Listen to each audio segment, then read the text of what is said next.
নতুন একটি ভর্তা রেসিপি নিয়ে এসেছি। আশা করছি আজকে আপনার এই ভর্তা রেসিপিটি সবারই খুবই ভালো লাগবে আর একবার বাসায় অবশ্যই বানিয়ে খেয়ে দেখবেন। খুবই মজা হয় এই ভর্তাটি। ধনিয়া পাতা আর বাদাম দিয়ে এই ভর্তাটি এতটাই মজা হয়, একবার না বানিয়ে খেলে বুঝতেই পারবেন না। ১ প্লেট ভাত তো নিমিষেই শেষ করে ফেলবেন। আসসালামু আলাইকুম বন্ধুরা, কেমন আছেন সবাই? চলুন তবে কথা না বাড়িয়ে শুরু করা যাক। একটি ফ্রাই প্যানে আমি ২ টেবিল চামচের মতো সরিষার তেল দিয়েছি আর একটি বড় সাইজের রসুন দিলাম আর দিয়ে দিলাম ৫-৬টি কাঁচামরিচ। এখন রসুন আর কাঁচামরিচটা হালকা একটু ভেজে নিচ্ছি। সামান্য বাদামি কালার চলে আসলে তখন আমি এখানে দিয়ে দিচ্ছি ১ মুঠো বাদাম। আমরা যে চীনা বাদামটা খাই সেই চীনা বাদামটাই দিয়ে দিচ্ছি আর বাদামটা কাঁচা আছে। সামান্য পরিমাণে একটু ভেজে নিচ্ছি। আর আপনারা চাইলে ভাজা বাদামটাও দিতে পারেন, তবে বাদামটা পরে দিতে হবে।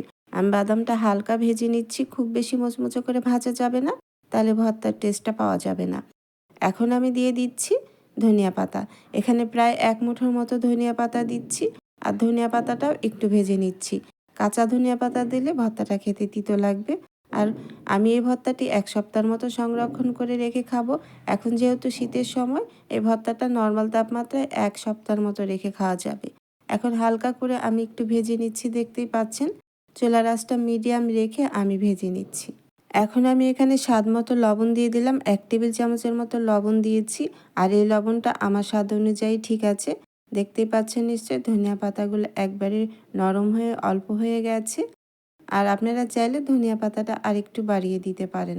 খুব বেশি কিন্তু আবার ধনিয়া পাতাটা ভাজা যাবে না। পাতার কালারটা যখন এরকম সবুজ সবুজ থাকবে তখনই নামিয়ে নিতে হবে। খুব বেশি ভেজে নিলে ধনিয়া পাতার ঘ্রাণটাও থাকবে না, আবার খেতেও ভালো লাগবে না। তৈরি হয়ে গেছে, ভাজা হয়ে গেছে, এখন আমি নামিয়ে নিয়েছি, দেখতে পাচ্ছেন। এখন এই অবস্থায় আপনি চাইলে পাটায় পিষে নিতে পারেন। আমি ঠান্ডা করে নিচ্ছি, আমি ব্লেন্ডারের জারে এই ভর্তাটি তৈরি করে নেব। খুব সহজে অল্প সময়ে তৈরি হয়ে যাবে।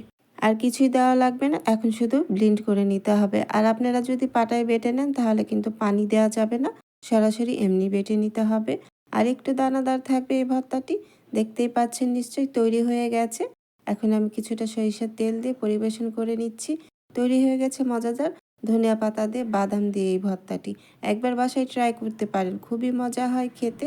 এই ভর্তাটি গরম ভাত, খিচুড়ি, চাপড়ি সব কিছুর সাথেই কিন্তু আপনি খেতে পারবেন। আশা করছি আজকে আমার এই বাদাম দিয়ে ধনিয়া পাতার ভর্তার রেসিপিটি আপনাদের ভালো লেগেছে। রেসিপিটি ভালো লাগলে অবশ্যই বাসায় একবার ট্রাই করে আমাকে কমেন্ট করে জানাবেন কেমন হয়েছিল খেতে।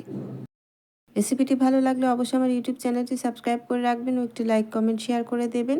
আর যারা ফেসবুক পেজ থেকে দেখছেন তারা অবশ্যই আমার ফেসবুক পেজটি ফলো দিয়ে রাখবেন ও একটি লাইক, কমেন্ট, শেয়ার করে দেবেন নতুন নতুন ও সহজ রেসিপি দেখার জন্য। আজ বিদায় নিচ্ছি।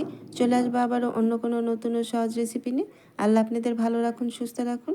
ভালো থাকবেন সবাই। আল্লাহ হাফিজ।